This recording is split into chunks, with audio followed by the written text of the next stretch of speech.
গোপাল, যাচ্ছে গোপাল। জলাভাব মেটানোর একটাই উপায়, তা হলো প্রজাদের উপর কর চাপানো। মহারাজ, আমার ঠাকুরদা বলতেন, যা মেলে মূল্য বিনে তার মূল্য কে আর জানে। আমরা যেহেতু জলের মতো এত মূল্যবান সম্পদ বিনামূল্যে পাচ্ছি, তাই একে গুরুত্ব দিতে শিখিনি। সবাই মিলে দেদার জলের অপচয় করছি। জল শেষ হয়ে গেল নাকি? এই জানো তো, গ্রামের সব জলাশয়ের জলস্তর না নেমে গেছে, পুকুরও শুকিয়ে গেছে, কুয়োতে জল অনেক নিচে চলে গেছে। কি যে হবে কে জানে। এই বছর তো বৃষ্টি হয়েছে কম, তার উপর মানুষজন জল ব্যবহারের চেয়ে নষ্ট করে বেশি। দেখি, মহারাজকে বলতে হবে।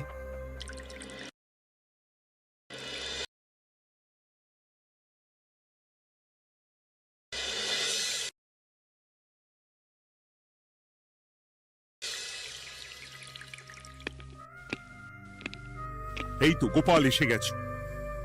শুনেছো, রাজ্যের সকল জলাশয়ে শুধু শুনিনি, চাক্ষুষ দেখেছি, আর এর কারণ ও তার সমাধানও ভেবে এসেছি মহারাজ। তুমি কি বলতে চাইছো সেটা বলো না খোলসা করে। মহারাজ, আসন্ন দিনে জলাভাব মেটানোর একটাই উপায়, তা হলো প্রজাদের উপর কর চাপানো। মহারাজ, আমার ঠাকুরদা বলতেন, যা মেলে মূল্য বিনে তার মূল্য কে আর জানে। আমরা যেহেতু জলের মতো এত মূল্যবান সম্পদ বিনামূল্যে পাচ্ছি, তাই একে গুরুত্ব দিতে শিখিনি। সবাই মিলে দেদার জলের অপচয় করছি। আমি এই অপচয়ের বিরুদ্ধে কর বসানোর পরামর্শ দিচ্ছি মহারাজ। জলের জন্য দেবে দাম, ছুটে যাবে কাল ঘাম। হ্যাঁ, যখনই জলের জন্য কর দিতে হবে, তখনই জলের অপচয় বন্ধ হবে। এতে লাভটা কি হবে গোপাল? মানুষ কম জলে কাজ করা শিখে যাবে, ফলে আগামী দিনে যদি জল সম্পদ কমেও যায়, এই কৃষ্ণনগরের প্রজারা আগে থেকেই তার জন্য প্রস্তুত হয়ে যাবেন। কিন্তু আমি আমার প্রজাদের কাছ থেকে জলের দাম নেব গোপাল? না মহারাজ, কর বাবদ যে অর্থ উপার্জন হবে, তার সাথে আপনার দান মিলিয়ে রাজ্যের মধ্যে একটা বিরাট কৃত্রিম জলাধার বানানো হবে। বাহ বাহ বাহ! যেখানে বৃষ্টির জল সংরক্ষণ করা যাবে মহারাজ। এতে সারা বছর ধরে আর কোনো জলের অভাব থাকবে না মহারাজ। গোপালের প্রস্তাব বড় ভালো লেগেছে। আগামী দিনে ইতিহাসে এই কর্মযজ্ঞের কথা লেখা থাকবে বলেই আমার বিশ্বাস। আর তাই আমি গোপালকে এই মুহূর্তে 50টি স্বর্ণমোহর উপহার দেব বলে ঘোষণা করছি। সাধু সাধু সাধু।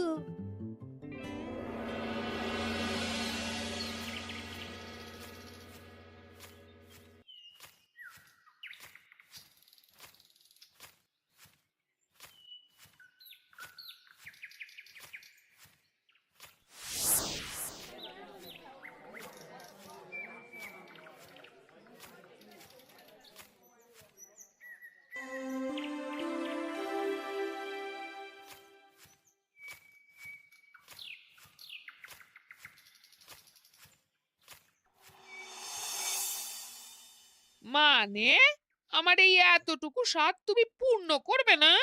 আমি কি নিজের জন্য চেয়েছি নাকি? সবই তো পাবে তোমার মেয়ে আর জামাই। হ্যাঁ, সে বুঝেছি গিন্নি, তাই বলে এতগুলো মুদ্রা আমি খরচ করতে পারবো না। পারবে না?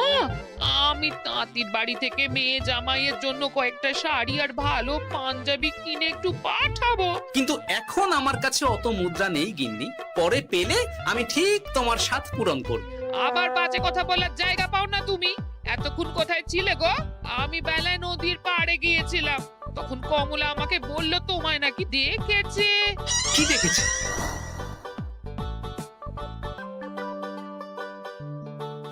কোথায় গেল? এত বড় মুদ্রা থলে কি হাওয়াতে উবে গেল নাকি? এই রে, এ তো মহা ঝামেলা। কখন কি যে গিন্নিকে খবর দিচ্ছে সেটা টেরও পাইনি। বলি মুখে কুলু পাটলে যে বড়, বলি রাজা মশাইয়ের কাছ থেকে যে এত রোজগার করো, সেই মুদ্রা যায় কোথায়? আহ, কানের মাথা খেও না তো। আমি কি তোমার কোনো কিছুর অভাব রেখেছি? বলো একবার। খাওয়া পড়া কোনো কিছুর তো কোনো খামতি নেই তোমার। মানছি রাখোনি, কিন্তু তাই বলে আমিও তোমার স্ত্রী, তোমার গিন্নি গো গিন্নি, তাই না? আমার তো জানার অধিকার আছে নাকি যে তোমার উপার্জনের অর্থ করি সব কোথায় যাচ্ছে? জানবে জানবে, সব জানবে। এখন কিছু খেতে দাও দেখি, পেটে ছুঁচোয় ডন বৈঠক মারছে। না, এরপর থেকে আর মহারাজের কাছে উপহার পেলে ওইভাবে খোলা হাটের মধ্যে দিয়ে আসা যাওয়া করা যাবে না।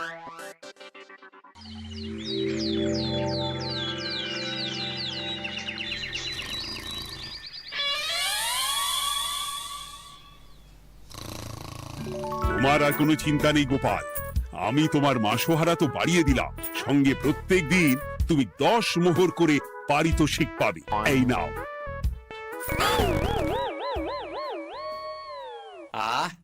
এই ভোরবেলায় একটা জব্বর স্বপ্ন দেখা গেল বটে। এই স্বপ্ন ফলে গেলে আর কোনো চিন্তা নেই। গিন্নি, ও গিন্নি, বলি গেলে কোথায়? গিন্নি, সারা নেই?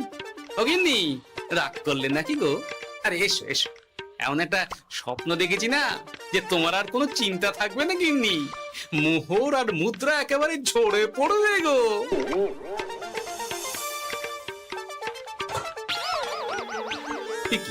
এসব ফলাহার সাজিয়ে রেখে গেল কোথায় গিন্নি? নিজের বাপের বাড়িতে তো যাবে না, কেউ নেই সেখানে। মেয়ের বাড়ি গেল নাকি? না, মেয়ের বাড়িতে তো গিন্নি যায় না। তাহলে না না, খালি পেটে এত ভাবতে পারছি না। আগে মুখ হাত ধুয়ে এসে কিছু খেয়ে নি, তারপর দেখি গিন্নি কোথায় গেল। না, গিন্নিকে তো কোথাও দেখলাম না। গেল কোথায়? যাকে আগে রাজবাড়িতে তো যাই, ফেরার সময় না হয় আবার খোঁজ নেব, ততক্ষণে ফিরেও আসতে পারে।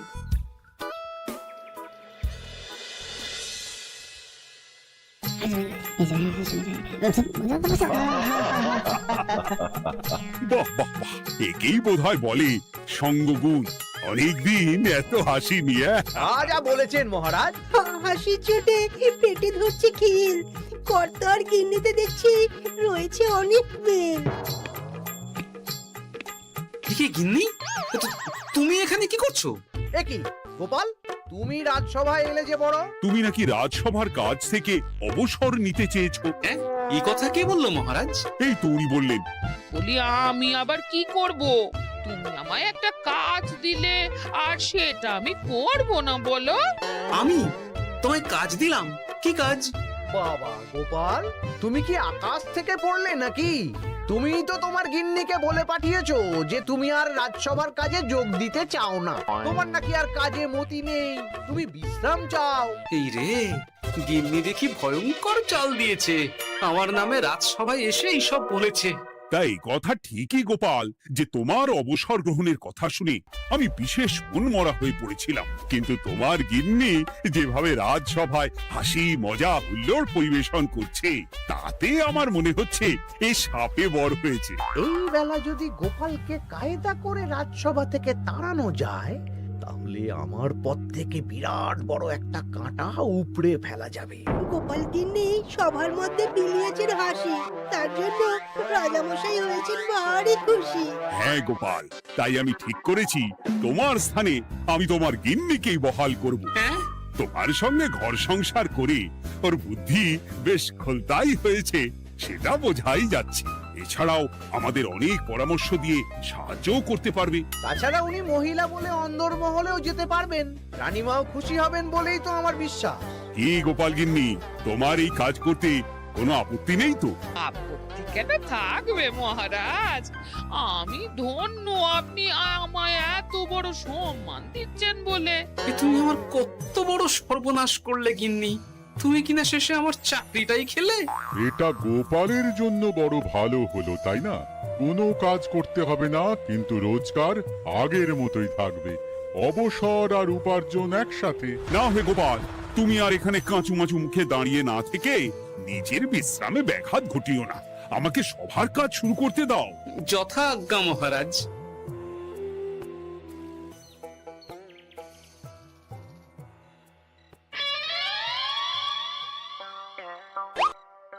মানে মহারাজ সমস্যার সমাধান করতে দিয়েছেন তোমাকে, আর তার উত্তর দেব আমি? কেন?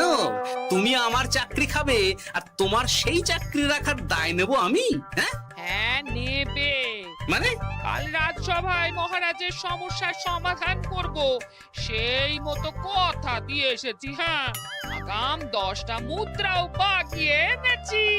তার থেকে তোমায় একটা মুদ্রা দিলাম। এখন মানে আমাকে উত্তর বলে দেবে, না হলে আমি। কেন দেব? আমি পাবো একটা মুদ্রা, আর তুমি আমার কাছে উত্তর জেনে নিয়ে সেটাই বলে পাবে 9 মুদ্রা। কিছুতেই না। বলবে না? না। তাহলে ভালো করে শুনে রাখো, আজ থেকে ঘরের উনুনে হাঁড়ি চড়বে না। চাকরি তো খুইয়েইছো, এবার না খেয়ে প্রাণটা খোয়ানোর জন্য তৈরি হয়ে যাও। হ্যাঁ। ওরে বাবা, এমন কথা কেন বলছো গো গিন্নি? তুমি তো জানো যে খিদে একদম সহ্য করতে পারি না। এখন যদি তুমি এইসব বলো তাহলে আমার রক্ষে নেই গো। বেশ, তাহলে আমি যা জানতে চাইছি শ্বশুর শ্বশুর করে বলে ফেলো দেখি। এ আমি কি শাঁখের করাতে পড়লাম রে বাবা। ঠাকুর, এত দুর্ভোগ লেখা ছিল, ঘরে বাইরে সব জায়গায় এত হেনস্থা যে সহ্য করা যায় না ঠাকুর।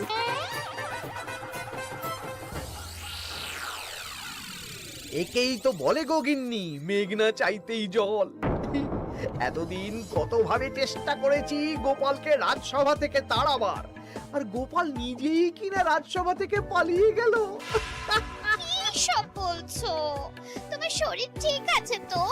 শরীর মন সব ঠিক আছে, তবে গোপালের বদলে কাকে বহাল করা হয়েছে শুনলে তোমার মাথা ঘুরে যাবে। কাকে? গোপাল গিন্নিকে। আমার কিন্তু বিষয়টা খুব একটা সরল ঠেকছে না গো। গোপাল ভাঁড়ের বুদ্ধি তো আর যে সে বুদ্ধি নয়। উনি যাই করেন খুব ভেবে চিন্তে করেন, এর পেছনে আবার কোনো মতলব নেই তো। এটা তুমি মন্দ বলনি গিন্নি, গোপালকে নিয়ে সত্যি কোনো বিশ্বাস নেই। ও কখন কি ঘোট পাকাচ্ছে বলা যায় না। আমাকেও সাবধানে থাকতে হবে, দেখতে হবে যে গোপাল আসলে কি চাল চালতে চাইছে।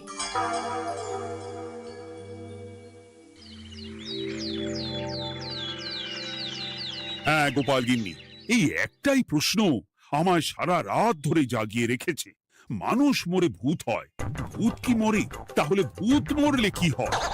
মানে মহারাজ, এই প্রশ্নের উত্তর আমার আজকে দিতে ইচ্ছে করছে না। হ্যাঁ, আমি না হয় আপনাকে আগামীকাল এই প্রশ্নের উত্তর দেব, ঠিক আছে? হ্যাঁ, গাছ থেকে পড়ে গেলে জাপটে ধরে ডালকে। আজকের প্রশ্নের উত্তর উনি দেবেন কালকে। না হে গোপাল গিন্নি, তা হয় না।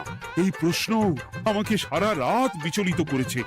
আবার যদি আজকেও এই প্রশ্নের উত্তর না পাই তাহলে তো আবার একটা নিদ্রাহীন রাত আমাকে কাটাতে হবে। মানে আমি বলছিলাম কি মহারাজ, গোপাল গিন্নি তো সদ্য এই কাজে বহাল হয়েছে, তাই তাকে তো একটু সময় দেওয়া দরকার নাকি? কিন্তু প্রশ্নের উত্তর না পেলে যদি মহারাজের শরীর খারাপ হয় তার দায় কে নেবে মন্ত্রী মশাই? এই রে, এখন আমি কি করব? এ তো মহা বিপদে পড়লাম দেখছি। আচ্ছা মহারাজ, ঠিক আছে ঠিক আছে, আমি এই প্রশ্নের উত্তর দেব, কিন্তু আমার না একটু সমস্যা আছে। খোলা হাওয়াতে গিয়ে না দাঁড়ালে আমার ঠিক মাথা খোলে না, তাই বলছিলাম। তাই না হয় যাও, হাওয়া খেয়ে এসে মাথাটা খোলতাই করে নাও, কিন্তু এই প্রশ্নের উত্তর আমাকে আজকেই দিতে হবে। হ্যাঁ, উফ, এই যে কি সমস্যা! সারাদিন ঘরে বসে থেকে থেকে তো আমার সারা গায়ে বাত ধরে গেল। সেই সকালবেলা আমাকে ফলাহার করিয়ে দিয়ে গিন্নি তো চলে গেছে রাজবাড়িতে চাকরি করতে। এদিকে আমার যে পেটে কিচ্ছুটি নেই, তার কি হবে? মহারাজ দোকানে গিয়ে যে ভালো মন্দ খাবো তারও উপায় নেই, তাহলেই তো কাঁড়ি কাঁড়ি খরচা। না, একবার দেখি তো উনুন ধরিয়ে অন্তত ভাতটা চাপাতে পারি কিনা, তাহলে গিন্নির ওই হাঁড়ি না চড়ার হুমকির হাত থেকে অন্তত বাঁচা যাবে।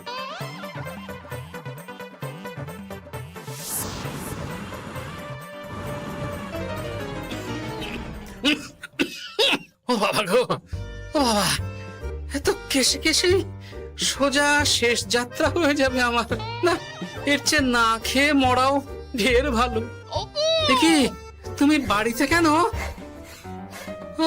এত হাঁপাচ্ছ কেন? ষাঁড়ে তাড়া করেছে নাকি? আরে না গো, মানুষ মরে ভূত হয়, ভূত কি মরে? তাহলে ভূত মরলে কি হয়? খোলা হাওয়াতে গিয়ে না দাঁড়ালে আমার ঠিক মাথা খোলে না। ও, এই এই হলো ব্যাপার। বেশ, এর উত্তর তোমায় আমি বলে দিচ্ছি। ভূত মরে প্রথমে এক ঝুড়ি অন্ধকার হয়, সেই অন্ধকার হাওয়াতে উড়ে বেড়ায়। এক সময় সেই অন্ধকার পাতলা হতে হতে কুয়াশার মতো হয়ে যায়। ব্যাস, মিটে গেল। ব্যাস, মিটে গেল। যদি রাজা মশাই এই কথা বিশ্বাস না করেন, হ্যাঁ? তুমি হলপ করে বলবে, আপনি যখন মরবেন একদম মিলিয়ে নেবেন মহারাজ। এর চেয়ে এক পা এদিক ওদিক হয় না যেন। হ্যাঁ, এই না হলে তুমি গোপাল ভাঁড়, হ্যাঁ? বুঝেছো তাহলে? এই তুমি চিন্তা করো না, রাজবাড়ি থেকে ফেরার সময় আমি তোমার জন্য অনেক অনেক বাজার করে আনবো, ঠিক আছে? এই আমি যাই। এ তো ভারী মজা হলো। মহারাজ তক্ষুনি প্রশ্নের উত্তর চাইলে গিন্নি এইভাবে সেই রাজবাড়ি থেকে দুধ দাঁড়িয়ে ছুটে আসছে উত্তর জানতে। আমাকে তুমি একটা চাল দিয়ে কুপকাত করেছো তো গিন্নি। এইবার বুঝবে কত ধানে কত চাল।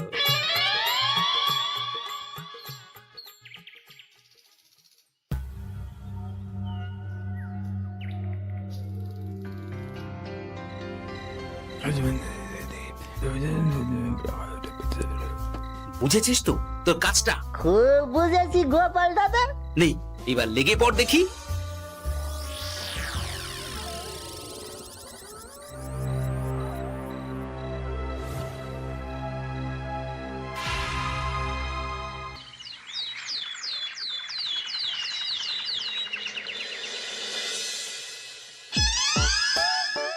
তাহলে আর বলছি কি তোমাদের, সকালবেলায় উঠে দেখি মুখের এই হাল। এই কাণ্ড কি করে হলো মহারাজ? আহ, তার আমি কি জানি। আমি সকালে উঠে আয়নায় নিজেকে এই অবস্থায় দেখে খুব চিন্তায় রয়েছি। গোপাল গিন্নি, আগে মহারাজ, গোপাল থাকলে যে কাজ করতো সেটা তো তোমাকেই করতে হবে, বলতে হবে এর সমাধান কি। হ্যাঁ মানে মানে আমি হ্যাঁ হ্যাঁ, আমার মনে আছে। তোমার তো আবার হাওয়া না খেলে চলে না। যাও যাও, তাড়াতাড়ি হাওয়া খেয়ে এর উত্তর নিয়ে এসো।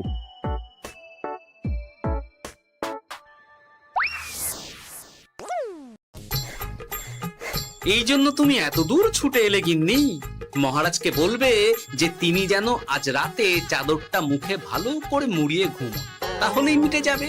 এই রং চলে যাবে আর নতুন করে কিছু হবেও না। ও মা, বলি এত সোজা সমাধান, হ্যাঁ? তা নয় তো কি?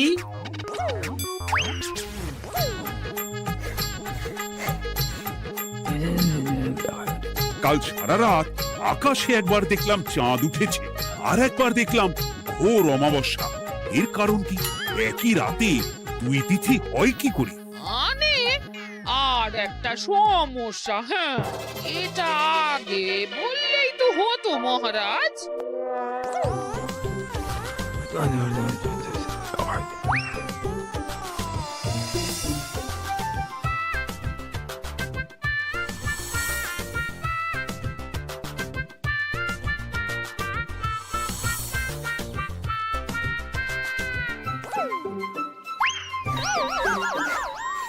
এ কি, তুমি হাওয়া খেতে গিয়ে এইভাবে খাবি খাচ্ছ কেন গোপাল গিন্নি? এর কারণ আমি জানি মহারাজ। সে কি কাণ্ড! তুমি কি করে জানলে? গোপাল গিন্নি মোটেও হাওয়া খেতে যায়নি মহারাজ, সে গেছিল নিজের বাড়িতে গোপালের কাছে আপনার বলা প্রশ্নের উত্তর জেনে আসতে। মানে গোপাল গিন্নি তার মানে আমাকে ঠকিয়েছে? তা জানি না মহারাজ, তবে আমার মনে হয় এর পেছনে গোপালের কোনো গভীর ষড়যন্ত্র আছে, না হলে সে এমনটা করবে কেন? আর এক রাতেই আপনার সাথে এতগুলো অদ্ভুত ঘটনা পর পর ঘটবে কেন? বটে, এক্ষুনি গোপালকে ডেকে আনো।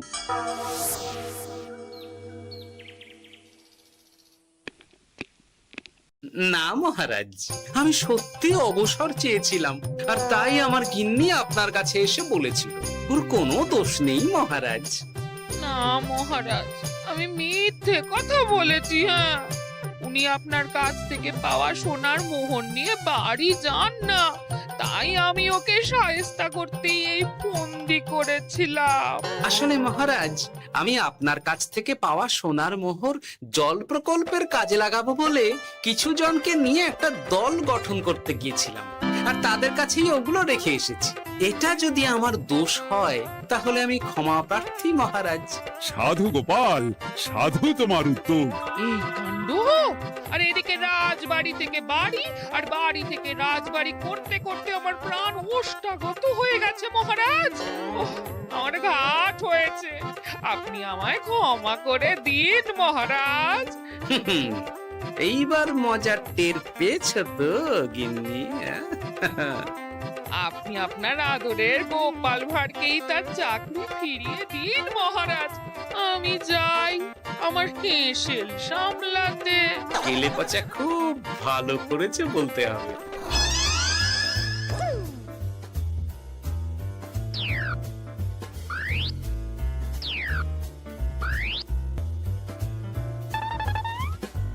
তবে মহারাজ, অমাবস্যা পূর্ণিমা সব আমার বুদ্ধিতেই কেলেপচা করেছিল। আপনার ওই মুখের রং,